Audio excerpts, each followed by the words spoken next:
You know, the older I get, the more I realize how many people out there won't watch a single movie older than themselves. That's a tragedy considering most movies nowadays are trash. But that's why I'm here, so let's rectify these crimes against God and good taste for your sake and our children's sake. Because today, the Movie Howze is here to retro-recommend.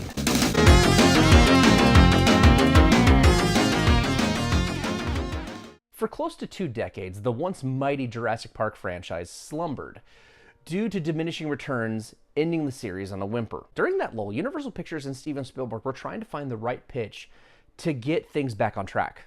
Many concepts were rejected, and rightfully so. That's when Spielberg saw a small indie sci-fi movie called Safety Not Guaranteed and felt its director, Colin Trevorrow, might be a good fit. This was that period where Spielberg wasn't going out of his way to direct action movies, and instead was using his clout to guide younger directors to movies he would have tackled in those early Amblin days. Trevorrow came in, saw the concepts, and then decided to rework the entire thing to his tastes. And leading up to its release, there was a lot of justified doubt that an indie director with one film under his belt could be the one to get Jurassic Park operational again, so to speak. But in my eyes, Jurassic World succeeded in that exceptionally well and got closest to recapturing a bit of that old magic that made the 1993 film so special. The film presents us with John Hammond's dream fulfilled.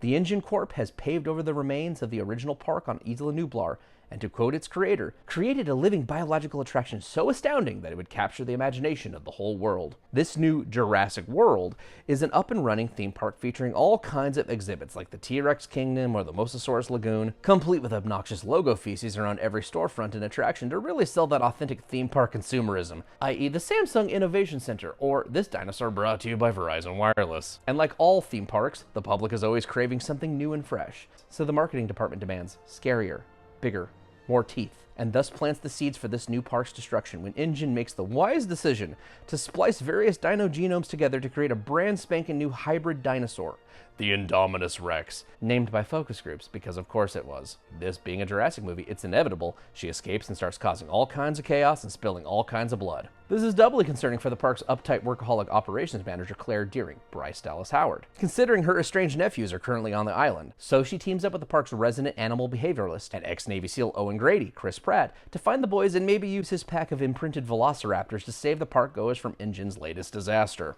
On the purely surface level, this is a great looking movie. It's well paced, it's crowd pleasing, and it stars 2 very likable leads. Owen is what happens when you take a 1980s action hero and put him in a modern movie. Cause you can't tell me the image of him riding his motorcycle through the jungle with his raptor posse in tow isn't some canon movie bullshit, and God bless it for it. And remember, back in 2015, this was only Chris Pratt's second lead role following his breakout in Guardians of the Galaxy. That could have simply been a fluke. It was Jurassic World that solidified him as a bona fide movie star. All his stuff with the Raptors wouldn't work if it wasn't for him selling the affection and respect he holds for such wild animals he's just barely got the reins on. True, he doesn't really possess much in the way of an arc, but that's because this series is comprised of almost entirely static characters. You're lucky if you get one character per movie that actually shows growth. In the first movie, it's obviously Grant. In the second, it's Roland, a side character. In the third, it's the annoying divorce couple. Everyone else is there to be ideological chess pieces. That's why we love Malcolm. He never changes. So with Jurassic World, that one character is Dallas Howard's Claire. I found it funny how reviews at the time complained that this movie was sexist, which again just exposes the double standard. When you have a story about a man learning to appreciate kids, tapping into his natural paternal instincts, it's totally fine. But when you reverse the role and have your main character be a workaholic antisocial woman who has to learn to care for the well-being of other human beings, let alone her own nephews, that it's obviously sexist and it needs to die in a fire. It can be a tall order for a movie to start off with a main character as stuck-up and unlikable as Claire is. But Dallas Howard convinces with her turn, and I've enjoyed watching her evolution throughout this series. Per usual, the rest of the cast is filled with reliable character actors playing to type and having fun while doing it, including the likes of Vincent D'Onofrio, Irfan Khan,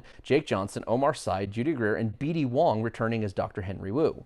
Also, in the plus columns, the 2 child actors, Ty Simpkins and Nick Robinson, aren't annoying, and I actually buy their brotherly rapport. I feel like they don't have to have children in every one of these movies, but at this point, they're just playing to formula. Of course, the real reason you are here is for the dinosaurs, and they don't disappoint, even if the way the filmmakers realized them for the screen does. Now, I get why it's so reliant on CG. The original trilogy was the very definition of diminishing returns, and while this movie wasn't cheap, it's still cheaper to use CGI than to manufacture animatronics. And even if the CG is incredible, the Raptors, the Indominus, the Mosasaurus, all the other dinos exude personality and looked almost photoreal. It's still corner-cutting bullshit, especially for a franchise like Jurassic that owes so much of its success to incredible puppet work. Because while this film's ending is a gleeful prehistoric WWF match, complete with surprise tag team moments that have my inner child making the Flint Lockwood face, it doesn't hold the weight or tension of, say, the T-Rex breakout scene in the first film does, because something was actually there. As I stated in my review of the first Jurassic Park, there's a reason why the dying apatosaur scene in this movie is so special. It's the only scene with an actual puppet, and the actors are so much more effective when they have something tangible to work with. Said puppet was created by Legacy Effects, a special effects studio formed following the death of Stan Winston in 2008. Its founders being key members of Winston's old crew, wanting to keep doing work up to his standard, hence the company name Legacy. And it feels right keeping these effects in the family, so to speak. Following this movie's massive success, the filmmakers were given leeway to utilize animatronics more for the sequels, Fallen Kingdom and Dominion. Sadly, Legacy did not return for either of those films since they were filmed in the UK, but they still acted as an important reminder that even though Jurassic Park was praised for their digital effects, the real magic was with the puppet work. But cast those pros and cons aside, I think a big part of why Jurassic World succeeds where the previous two sequels faltered is that it goes back to things that were so enticing about the original story. Firstly, it is satisfying as hell seeing the park in all of its glory. Yes, I get the point that it's a terrible and dangerous idea to make a theme park with real dinosaurs, but I mean, come on, man, who wouldn't want to see a living, breathing dinosaur? There's 30,000 injuries at amusement parks each and every year. Yet assholes accept continued price hikes and clog lines to get on the Indiana Jones adventure or Space Mountain. Evolution doesn't support the smartest anymore. The second place world gets a leg up is by going back to the science fiction. In the book's engine, filling the dinosaurs' gene sequence gaps with the DNA of other animals resulted in unaccounted for variables. In the movie, we only saw how amphibian DNA allowed the dinos to pull a reverse Buffalo Bill.